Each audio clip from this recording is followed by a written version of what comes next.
हाँ, तुम्हारा क्वेश्चन था कि शियर थिकिंग फ्लूइड क्यों बोलते हैं डायलेटेंट फ्लूइड को, यही बात है ना? बोलिए जी।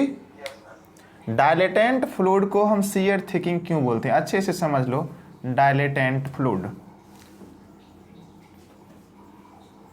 अब देखो इसका कंडीशन हमने क्या बताया था? नो न्यूटोनियंस फ्लूइड के लिए कंडीशन था कि टाउ जो इक्वल्स टू होता है a into d u upon का d y to the power n, अब प्लस का क्या होता है? b होता है। डिफरेंट डिफरेंट केसेस के लिए n की वैल्यू एंड b की वैल्यू अलग अलग होती है। ओके, एक बात और हमने बताया था कि म्यू अपेरेंट जो विस्कोसिटी होता है, apparent viscosity a into d u upon d y to the power क्या होती है? n-1 होती है। ओके, ये बात तो समझ में आ रही है ना? और इतना बात ये भी समझ में आ रहा होगा कि जिस फ्लूइड की विस्कोसिटी ज़्यादा होगी, जिस फ्लूइड की विस्कोसिटी क्या होगी? ज़्यादा होगी। बात समझ में आ रही है ना? उसमें शियर स्ट्रेस क्या होगा? ज़्यादा होगा। उसमें शियर स्ट्रेस क्या होगा? ज़्यादा होगा। अगर इससे भी नहीं समझ में आता है तो बेसिक और कंसेप्ट को समझ लो कि फ्लूइड का जब डेफिनेशन हमने दिया था उसमें बताया था कि fluid the substance which can flow by the application of a small shear force, the substance which can flow by the application of a small shear force. जब किसी भी फ्लूइड के ऊपर स्मॉल शियर फोर्स का क्या करते हैं? Application करते हैं, तो फ्लूइड क्या करने लगता है?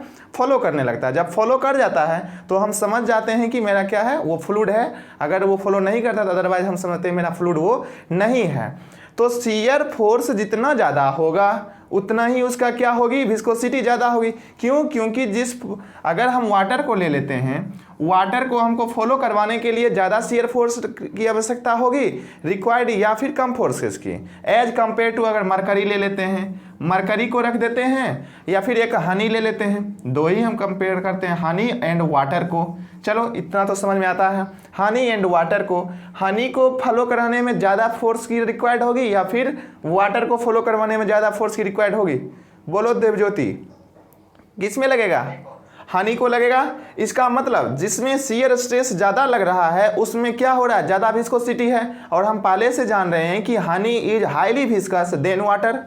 Honey is more than viscous किससे है? वाटर से है ना? इसलिए तो इसमें क्या है? शियर थिकिंग है, मतलब शियर ज़्यादा लगाएंगे। इसमें शियर ज़्यादा लगाएंगे, इसमें शियर कम लगाएंगे। ठीक है, यहाँ से क्लियर ये बात हो गई। अब यहाँ से समझते हैं यहाँ पे क्या होता है? Apparent viscosity. इसका मतलब तो हम कह सकते हैं ना viscosity directly proportional to shear stress से है। अरे यार बोलो, शियर स्ट्रेस से डायरेक्टली प्रोपोर्शनल है कि नहीं है? है ना? तो शियर स्ट्रेस जितनी ही ज़्यादा होगी उसकी विस्कोसिटी उतनी ही ज़्यादा आएगी। ओके, अब देखते हैं, बात करते हैं अपरेंट विस्कोसिटी। तो डायलेटेंट फ्लूइड के लिए कंडीशन क्या था? n is greater than 1 and b is equals to 0। यही कंडीशन था ना? n is greater than 1 and b is equals to 0। तो n ग्रेटर देन 1 हो रहा है तो इसका मतलब ये जो n की वैल्यू है ये इसका मान क्या आएगा? इंक्रीज आएगा कि डिक्रीज आएगा? ज़्यादा आएगा कि कम आएगा? बोलो जी, ज़्यादा आएगा ना वैल्यू इसकी। क्यों? क्योंकि ये वैल्यू क्या है? अपरेंट विस्कोसिटी, और फॉर्मूला से दिखाई दे रहा है ना n की वैल्यू क्या है? ज़्यादा है। तो विस्कोसिटी हमारी क्या आ रही है? ज़्यादा आ रही। जब विस्कोसिटी ज़्यादा आ रही है इसका मतलब है उसमें शियर स्ट्रेस ज़्यादा आ रहा होगा। क्लियर है ना बात यहाँ से? नो डाउट कि उसमें स्ट्रेस ज़्यादा आ रहा होगा। जब स्ट्रेस ज़्यादा आएगी इसका मतलब वो शियर क्या होगा? शियर में थिकिंग होगा कि थिनिंग होगा? थिक का मतलब ज़्यादा और थिन का मतलब कम। क्लियर है? अरे यार बोलो, shear thickening.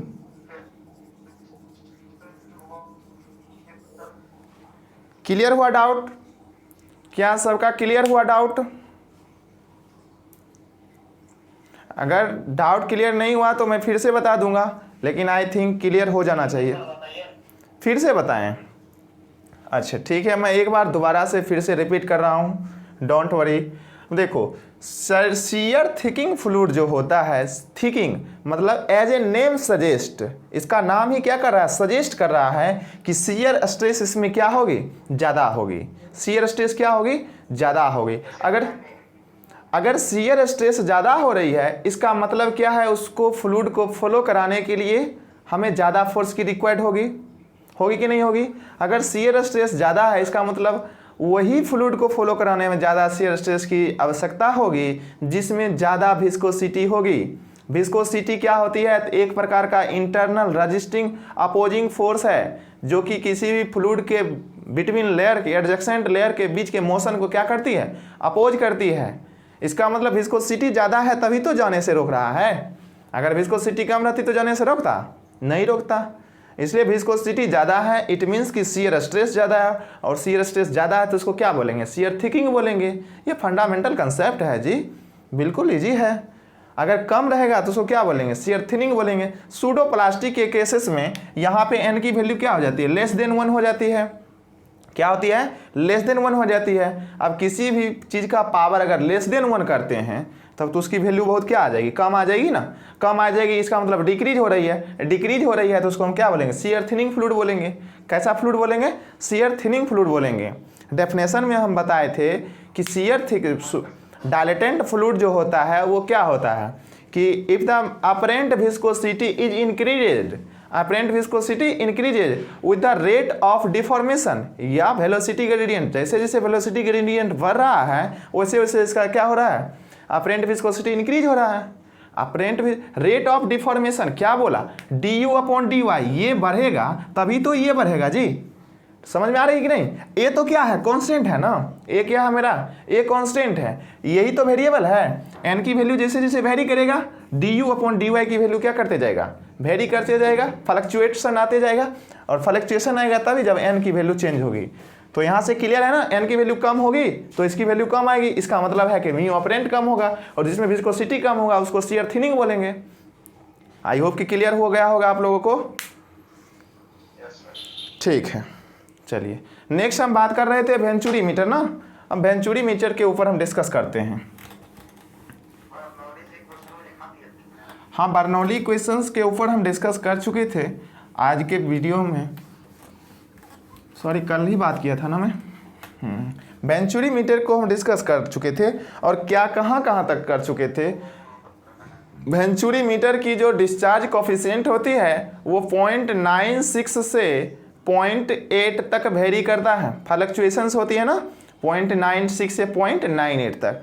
Coefficient of discharge क्या था? Coefficient of discharge equals to था theoretical discharge, sorry actual discharge upon theoretical discharge. ये दोनों डिस्चार्ज का क्या था? मेरा रेशियो था। फिर हम बात किए थे कि इससे डिस्चार्ज निकालने का फॉर्मूला क्या आया था। तो फर्स्टली हम डिस्कस किए थे कि थ्योरेटिकल डिस्चार्ज निकालते, बिकॉज थ्योरेटिकल डिस्चार्ज इसलिए हम उसको कहा था क्योंकि उसमें कोई भी लॉस को कंसीडर नहीं किया था। किसी भी लॉस को कंसीडर किया था? अगर लॉस को कंसीडर करता तो मॉडिफाइड बर्नौली इक्वेशंस का यूज करता, और मॉडिफाइड बर्नौली इक्वेशंस भी बताया था P1/ρg plus V2/2g V2² sorry ऐसा था ना, P1/ρg plus V1² plus Z1 is equals to P2/ρg plus V2² plus Z2 plus HL। यार बोलो, इधर हेड लॉस को कंसीडर किया था ना मॉडिफाइड बर्नौली इक्वेशंस में, क्योंकि ये जो फ्लूइड, ये जो इक्वेशंस वैलिड होता है ये रियल फ्लूइड के लिए वैलिड होता है। अगर हम HL को हटा दें तो वो आइडियल कंडीशंस के लिए वैलिड होता था। नहीं, ये आइडियल कंडीशंस के लिए वैलिड होता था, बट ये किसके लिए वैलिड हो रहा है? ये रियल फ्लूइड के लिए है कि नहीं? इसीलिए इससे जो डिस्चार्ज हमारा निकल के आया था वो थ्योरेटिकल डिस्चार्ज था। अब थ्योरेटिकल डिस्चार्ज को हमें एक्चुअल डिस्चार्ज में कन्वर्ट करना होगा, तो कन्वर्ट करने के लिए कोफिशिएंट ऑफ डिस्चार्ज से मल्टीप्लाई करना होगा। तो कोफिशिएंट ऑफ डिस्चार्ज को हम CD से डिनोट किया था, और थ्योरेटिकल डिस्चार्ज हमारा आया था A1 × A2 √2GH upon √A1² minus A2²। यही कुछ आया था ना? अरे जी बोलो, यही कुछ आया था ना? तो हमारा थ्योरेटिकल डिस्चार्ज भी पता हो गया और एक्चुअल डिस्चार्ज भी पता हो गया। ओके, हाँ, एक चीज़ और हम बात कर रहे थे। जब मेरा वेंचुरी मीटर क्या था? वेंचुरी मीटर मेरा जब क्या था?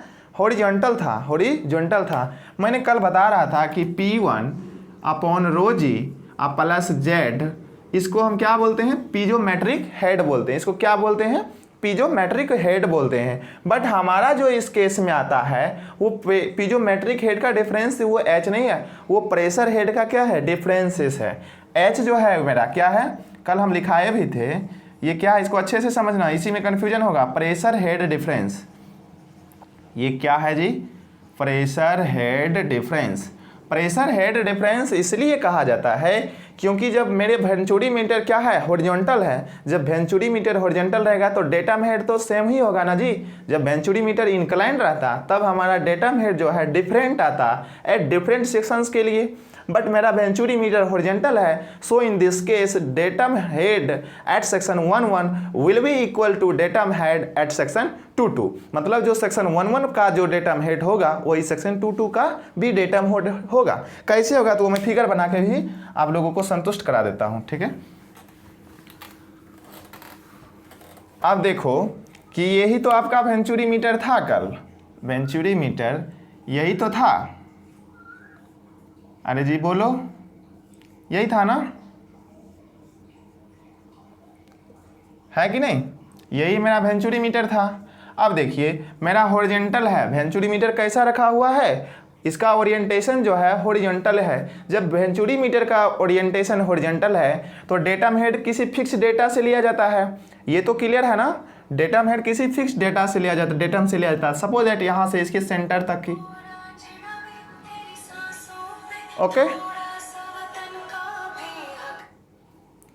ठीक है। अब यहाँ से डेटम हेड को हम कंसीडर करते हैं। सपोज दैट ये सेक्शन 1-1 है तो इसको हम Z1 यहाँ से यहाँ तक को Z1 लिख लेते हैं, और यहाँ से ये मेरा 2-2 है तो इसको क्या लिख लेते हैं, Z2 लिख लेते हैं। बट बोथ आर तो इक्वल है, यहाँ से हमें दिखाई दे रही है Z1 बराबर क्या है, Z2 है, इसको हम Z मान लेते हैं। तो हमारा जो कल केस आया था P1/ρg प्लस Z1 माइनस का P2/ρg और प्लस का Z2, इसमें से Z1 इक्वल टू Z2 है तो ये कैंसल आउट हो जाएगा। तो इसको क्या बोलते हैं, प्रेशर हेड बोलते हैं। इसको क्या बोलते हैं, प्रेशर हेड बोलते हैं। ये हम बर्नौली क्वेश्चन में बता चुके हैं। इसको प्रेशर हेड बोलते हैं, ये भी प्रेशर हेड। तो प्रेशर हेड का डिफरेंस है एट सेक्शन 1-1 का एंड एट सेक्शन 2-2 का, ओके। अब उसमें टर्म जो x जो इन्वॉल्व हुआ था वो x क्या था, तो वो x देख लीजिए यहाँ से। वो x हमारा जो था, ये सपोज दैट मरकरी है, माइनोमेट्रिक फ्लूइड, ओके। तो x यहाँ से यहाँ तक डिस्टेंस था, ये डिस्टेंस x था, ओके। और यहाँ से लेकर के यहाँ तक का जो डिस्टेंस है वो h था। समझ में आ रही बात? यहाँ से लेकर यहाँ तक का डिस्टेंस h और ये डिस्टेंस हमारा x था। तो h निकालने के लिए हमें फॉर्मूला डिराइव किया था, फॉर्मूला मैंने डायरेक्ट कर लिखा रहा था x into rho manometric upon rho liquid -1। उसमें हम ये भी बताए थे कि रो माइनोमेट्रिक ऊपर में क्यों लेते हैं और नीचे में रो लिक्विड क्यों लेते हैं, क्योंकि इसका जब वैल्यू ना 1 से ज़्यादा आता है तो 1 घटाते हैं, अगर इसका वैल्यू 1 से कम आता है तो 1 में से घटाते हैं। हमेशा जो आनी चाहिए इसकी वैल्यू कैसी आनी चाहिए, पॉजिटिव वैल्यू आनी चाहिए, ओके। आई होप कि यहाँ तक क्लियर हुआ होगा। Any doubt regarding venturi meter, बोलिए जी।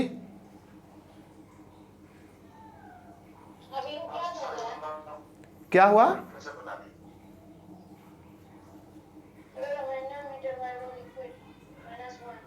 अच्छा, ये इसमें क्या डाउट है, मतलब रो हैवी जो लिक्विड होता है ना उसको उसकी डेंसिटी को हम ऊपर में रखते हैं। रो माइनोमेट्रिक है और रो माइनोमेट्रिक लिक्विड वही भरा हुआ रहता है जो उसमें प्रेशर डिफरेंस को मेजर करता है ना, उससे ज़्यादा स्पेसिफिक ग्रेविटी का हो।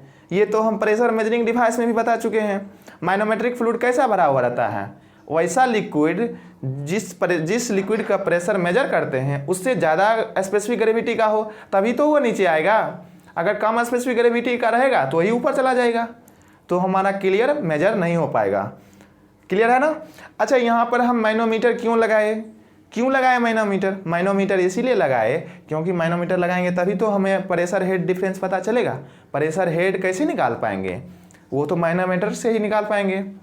और प्रेशर हेड से निकालने के बाद हमको प्रेशर निकल जाता है, और प्रेशर बर्नौली इक्वेशन में आपको पता है कि P/ρg होता है, और P/ρg को प्रेशर हेड बोलते हैं। क्लियर है?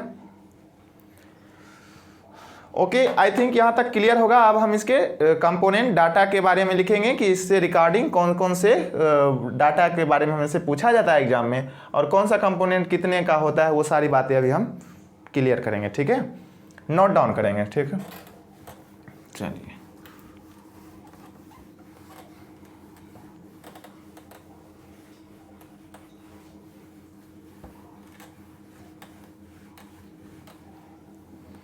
Important point regarding venturi meter,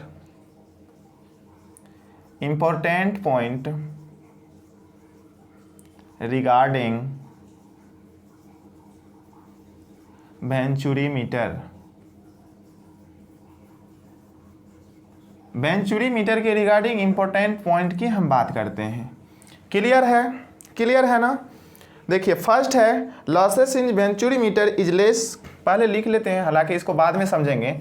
losses in venturi meter, in venturi meter is less as compare to orifice meter. अब ऑरिफिस मीटर अभी हम नहीं बताए हैं, तो हम बाद में डिस्कस करेंगे। ओके, कैसे लॉसेस कम होती है नहीं होती है वो हम आगे डिस्कस करेंगे, अभी हम इस पर डिस्कस नहीं करेंगे, सिर्फ नोट कर लेना है। क्लियर है। Second point, the angle of converging part, the angle of converging part, converging part का एंगल कितनी होती है, पार्ट, और एंगल ऑफ कन्वर्जेंस, इसको और एंगल ऑफ कन्वर्जेंस कितनी होती है, 21 डिग्री से लेकर 28 डिग्री तक। अब वो क्या होता है वो भी बता देंगे, ठीक है। Angle of diverging, angle of diverging part और एंगल ऑफ डाइवर्जेंस कितनी होती है, 5 to 7 डिग्री होती है। To avoid flow separation, to avoid flow separation, ठीक है। फ्लो सेपरेशंस क्या होती है वो भी मैं डिस्कस करूंगा, क्लियर करूंगा। पहले नोट कर लीजिए यहाँ तक कि एंगल ऑफ डाइवर्जेंस क्या होती है, एंगल ऑफ कन्वर्जेंस क्या होती है। तो थोड़ा सा हल्का से समझ लीजिए डाइवर्जेंस और कन्वर्जेंस के बारे में। ये आपका कुछ इस प्रकार से वेंचुरी मीटर है, क्लियर है। यहाँ से एंगल क्या हो रही है, यहाँ से एंगल क्या हो रही है, कन्वर्जेंस हो रही है। यहाँ से एंगल ये क्या हो रही है, कन्वर्जेंस हो रही है ना, तो ये एंगल हो गया इसका क्या, कन्वर्जेंस। अब ये एंगल यहाँ से डाइवर्ट हो रही है, तो ये हो गया इसका डाइवर्जेंस। ये एंगल क्या हुआ, डाइवर्जेंस। डाइवर्जेंस का मतलब होता है क्या, वो फैल जाना, वो फैल जाना। कन्वर्जेंस का मतलब क्या होता है, वो कन्वर्ज हो जाना, मतलब किसी एक ही बिंदु पे आके मिल जाना। मतलब कोई भी पॉइंट किसी एक ही पॉइंट पे जाके मिल रहा है तो हम कह सकते हैं पॉइंट इज कन्वर्जेंस, मतलब पॉइंट क्या हो रहा है, कन्वर्ज हो रहा है, ठीक है। तो ये जो हमारी दिखाई दे रहा है लाइन, ये कन्वर्ज हो रहा है, तो इसका कन्वर्जेंस एंगल ये हो गया और डाइवर्जेंस एंगल ये हो गया। अब कहता है कि डाइवर्जेंस एंगल को कितना रखा जाता है, 5 to 7 डिग्री, 5 to 7 डिग्री। इसीलिए to avoid flow separation, flow separation क्या होती है, अगर जो इस एंगल को ज़्यादा हम रखते हैं, 5 से 7 डिग्री से ज़्यादा हम रखते हैं या फिर इससे कम रखते हैं, तो यहाँ से जो हमारा आएगा वाटर, इधर से जो वाटर आएगा, इसमें यहाँ पर एक क्या बन जाता है, एक इडीज फॉर्म हो जाता है। क्या फॉर्म हो जाता है, इडीज। देखेगा क्योंकि यहाँ पर ज़्यादा एकाएक क्या हो रहा है, चेंज हो रहा है, क्रॉस सेक्शन चेंज हो रहा है, तो वाटर जो है ना वो ऐसे ऐसे रोटेट करने लगता है, ऐसे ऐसे रोटेट करने लगता है, जिसके कारण वाटर के हेड में क्या होती है, लॉसेस आती है। यहाँ पे क्या आती है, लॉसेस आती है। इसी प्रोसेस को हम बोलते हैं फ्लो सेपरेशन। क्या बोलते हैं, फ्लो सेपरेशन। मतलब वाटर क्या हो जाता है, कुछ यहाँ पर घूमने, इडीज फॉर्म हो जाता है, ठीक है। इसी को हम बोलते हैं फ्लो सेपरेशन। वो जब हम पढ़ाएंगे ना आगे, डिफरेंट लॉसेस पढ़ाएंगे, कई टाइप्स के लॉसेस होते हैं। Loss due to friction, major loss में से आता है, फिर माइनर लॉस पढ़ेंगे, पाइप कंट्रक्शन के कारण, कॉन्ट्रैक्शन के कारण, एक्सपेंशंस के कारण, बेंट के कारण, ठीक है। सभी प्रकार के जब लॉसेस कंसीडर करेंगे तब हम वहाँ पे और अच्छे से बताऊंगा कि फ्लो सेपरेशंस क्या होती है। ओके, तो यहाँ से तो क्लियर हो गया ना, यहाँ से तो क्लियर हो गया। तो फ्लो, जब हम लॉस के बारे में डिस्कस करेंगे तो वहाँ पर ये सारी बातें आ जाएगी। यहाँ पे क्या हो रही है, डाइवर्जेंस, तो पाइप डाइवर्जेंस हो रही है, उसके कारण भी हेड का लॉस होगा। पाइप यहाँ पे क्या हो रही है, कन्वर्जेंस हो रही है, इसके कारण भी होगा, लॉसेस होगा। तो ये सारी लॉसेस हम वहाँ पढ़ेंगे और लॉस वहाँ पढ़ने के बाद ये और आसान हो जाएगी, ठीक है। पहले यहाँ तक नोट कीजिए। आई होप कि ये 2-3 पॉइंट आप लोगों को क्लियर हो गया होगा। कन्वर्जेंस क्या होती है, डाइवर्जेंस क्या होती है, ठीक है। 3 पॉइंट हम लिखाए हैं। और ऑरिफिस मीटर का जो आपका लॉसेस होता है वो ज़्यादा होता है, ठीक है। ओके, चलिए नोट कीजिए।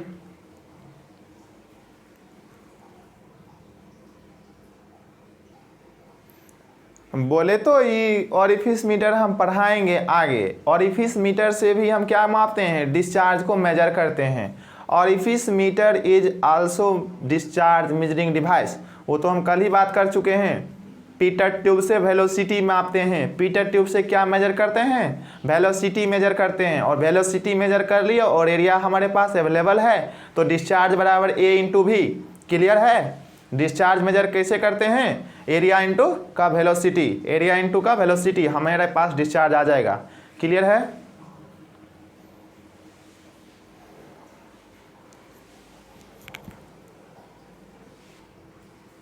देखो जब तुम्हारा ये चैप्टर खत्म हो जाएगा तब हम पढ़ाएंगे हाइड्रोलिक मशीन, या हाइड्रोलिक मशीन जिसको बोलते हो। उसमें 3 पार्ट में हमें पढ़ना होता है। इम्पैक्ट ऑफ जेट, फर्स्टली है इम्पैक्ट ऑफ जेट, सेकेंड है हमारा turbines, and third one is pump. ये 3 पार्टें ऐसी होती हैं जो कि किसी को भी समझ में जल्दी नहीं आता है। और तुम 99% तुम यूट्यूब पर जाके वीडियो सर्च कर लेना कि तुमको 1% भी समझ में आ जाएगा ना वो हाइड्रोलिक मशीन, तब तुम हमको आके फिर बोलना, ठीक है। बहुत कम पढ़ाता है ये, और इतना तो टीचर को पढ़ाता है। क्वालिटी पॉलिटेक्निक वाला किसी से पूछ लेना, जब हम पढ़ा देंगे तब वहाँ से पूछना कि क्या वो पढ़ाया है। पढ़ाता है सब कोई जनरली, ठीक है, लेकिन वही थ्योरेटिकल तक ही, लेकिन न्यूमेरिकल कोई नहीं करवाएगा। और न्यूमेरिकल हम इतना इसमें SSC JEE की मेंस प्लस PT दोनों के लिए हम तुम लोगों को पढ़ाएंगे। और फ्लूइड मशीन जो है वो कम से कम तो 15 दिन क्लास होगा। और तुम्हारा जो सीनियर है ना वो भी पढ़ेगा इसी क्लास में, और तुम लोग भी पढ़ोगे इसी क्लास में, ठीक है। तो बिल्कुल कन्वेंशनल तरीके से हम पढ़ाएंगे मशीन जो क्या होता है डीपली में, पूरे फुल नॉलेज के साथ, ठीक है। तो यही बात है, ठीक है। तो नोट हो गया ना, हम आगे बढ़ें, ठीक है। चलते हैं आगे।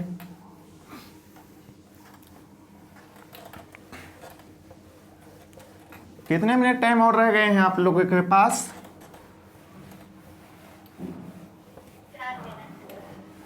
Okay,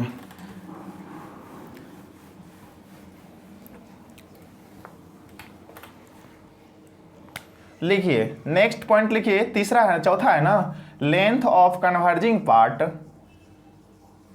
length of converging part is less than the length of diverging part। ये कन्वर्जिंग पार्ट का जो लेंथ होता है वो डाइवर्जिंग पार्ट से क्या होती है, कम होती है। अब तो कन्वर्जिंग पार्ट और डाइवर्जिंग पार्ट तो समझ में आ रहा है ना। वेंचुरी मीटर का कौन से कंपोनेंट को कन्वर्जिंग बोलेंगे एंड कौन से कंपोनेंट को हम डाइवर्जिंग बोलेंगे, यहाँ तक तो क्लियर है। चलिए फिर लिखिए 5th। और देखो इसमें बहुत सारे हैं, ठीक है। इन एनी पोजीशन, या मैं डायरेक्ट कह सकता हूं, देखो मैं समझा देता हूं, फिर से मैं लिख दूंगा कि कहता है ना कि वेंचुरी मीटर का ओरिएंटेशन पे डिपेंड ये नहीं करता है कि आप वेंचुरी मीटर को इंक्लाइन रखेंगे, वर्टिकल रखेंगे या फिर हॉरिजॉन्टल रखेंगे। तो ये सारे केसेस में जो डिस्चार्ज होगी ना वो सेम आएगी। सारे केसेस में डिस्चार्ज क्या आने वाली है, सेम आने वाली है। तो so venturi orientation of venturi meter doesn't depends of discharge, या orientation of venturi meter is independent from discharge. Discharge से क्या रहती है, इंडिपेंडेंट रहती है ना। चलिए वही बात मैं लिख रहा था। In any position, in any position vertical हो,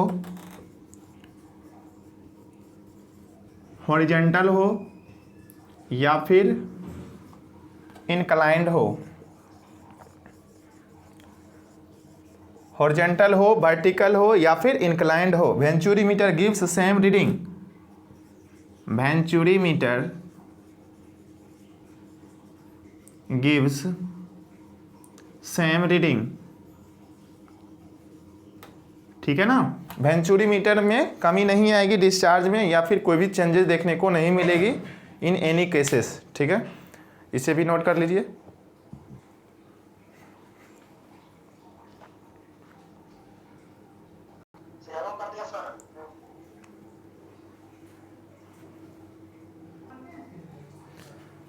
चलो सही है, चलो बहुत अच्छा।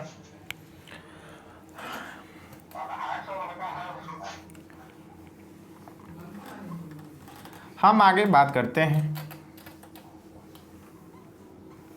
ये तो आपने देख ही लिया, सारे पॉइंट वाइज पॉइंट वेंचुरीमीटर से रिगार्डिंग जितने भी डाटा हैं उसे नोट करते जाइए। ये 6 पॉइंट होगा ना।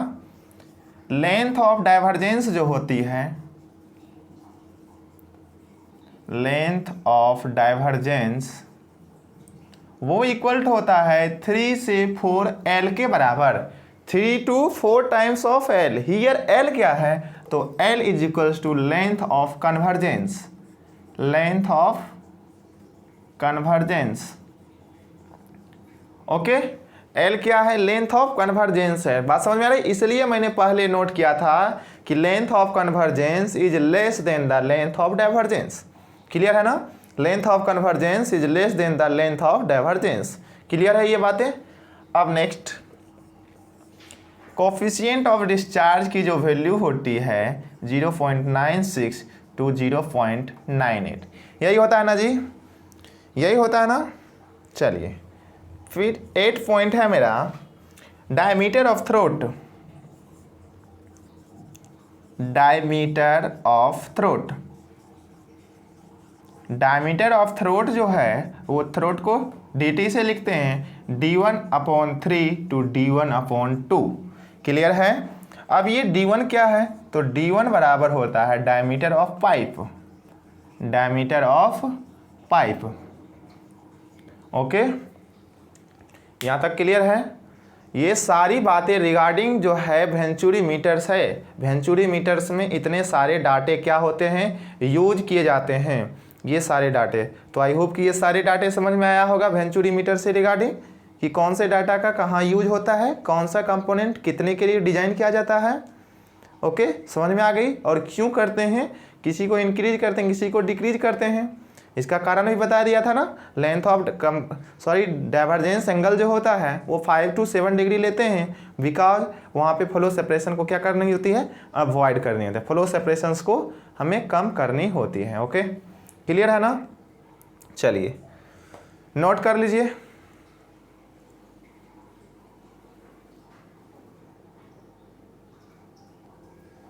हो गया ना। तो वेंचुरीमीटर से रिलेटेड इतना ही डाटा था, ठीक है, जिसे आपको याद रखनी होगी। आपके वेंचुरीमीटर पे कह दिया कि आप इसको एक्सप्लेन कर दीजिए, तो फिगर के साथ, डेफिनेशन के साथ ये सारे पॉइंट रिगार्डिंग टू वेंचुरीमीटर लिख सकते हैं, नो डाउट, ठीक है। चलिए हम नेक्स्ट अब बात करेंगे ऑरिफिस मीटर। नेक्स्ट हमारा कंपोनेंट क्या है, ऑरिफिस मीटर, ठीक है। और इस सारे पर न्यूमेरिकल, बहुत ढेर सारे न्यूमेरिकल्स आते हैं, ठीक है। ये सारे पर न्यूमेरिकल हम करेंगे, वो न्यूमेरिकल कब करेंगे, जब ऑरिफिस मीटर कर लेंगे तब इसका न्यूमेरिकल करेंगे। ऑरिफिस मीटर एंड वेंचुरीमीटर क्या करता है, मेजर करता है डिस्चार्ज को, इसलिए डिस्चार्ज से रिगार्डिंग जितने भी क्वेश्चन से आएंगे वो सब हम कर लेंगे ये दोनों पढ़ने के बाद, बिकॉज दोनों तो डिस्चार्ज ही मेजर करता है ना, डिस्चार्ज मेजरिंग डिवाइस है दोनों। एक है स्मॉल के लिए करता है, एक है ब्रॉड लेवल पे करता है। वेंचुरीमीटर से हम हाई डिस्चार्ज को मेजर कर सकते हैं, जबकि ऑरिफिस मीटर से हम उतना हाई डिस्चार्ज मेजर नहीं कर सकते हैं, ठीक है। चलिए नेक्स्ट हेडिंग डालिए, ऑरिफिस मीटर, ऑरिफिस मीटर क्या है, ऑरिफिस मीटर जान लीजिए। ये भी सेम डिवाइसेस होती है वेंचुरीमीटर के जैसे ही, ये भी प्रिंसिपल जो वेंचुरीमीटर का प्रिंसिपल होता है वही प्रिंसिपल किसका होता है, इसका भी होता है, ऑरिफिस मीटर का भी। It is based on the same principle as like venturi meter, ठीक है। वेंचुरीमीटर जो इस प्रिंसिपल वर्क करता है उसी प्रिंसिपल पे ऑरिफिस मीटर भी वर्क करती है, ठीक है। Definition, it is the device, it is the device which is used to measure rate of flow. Rate of flow को हम क्या बोलते हैं? डिस्चार्ज। रेट ऑफ फ्लो बोलो या फिर डिस्चार्ज। रेट ऑफ फ्लो या डिस्चार्ज, ये डिस्चार्ज मेजरिंग डिवाइस है जो कि रेट ऑफ फ्लो या फिर डिस्चार्ज को मेजर करता है। Following through a pipe, following through a pipe, okay, ये पाइप के थ्रू फॉलो कर जाता है। It is based on the same principle, it is based on the same principle, same principle पे बेस्ड होता है as that of venturi meter, as that of venturi meter, okay, venturi meter जैसा होता है वैसा ही। और इसमें लॉसेस क्या होती है? Losses of orifice meter, orifice meter is more as compare to venturi meter, ठीक है। वेंचुरीमीटर से इसमें कम लॉसेस होती है, ठीक है। क्लियर है यहाँ तक? नोट कर लीजिए, फिर हम आगे बढ़ते हैं।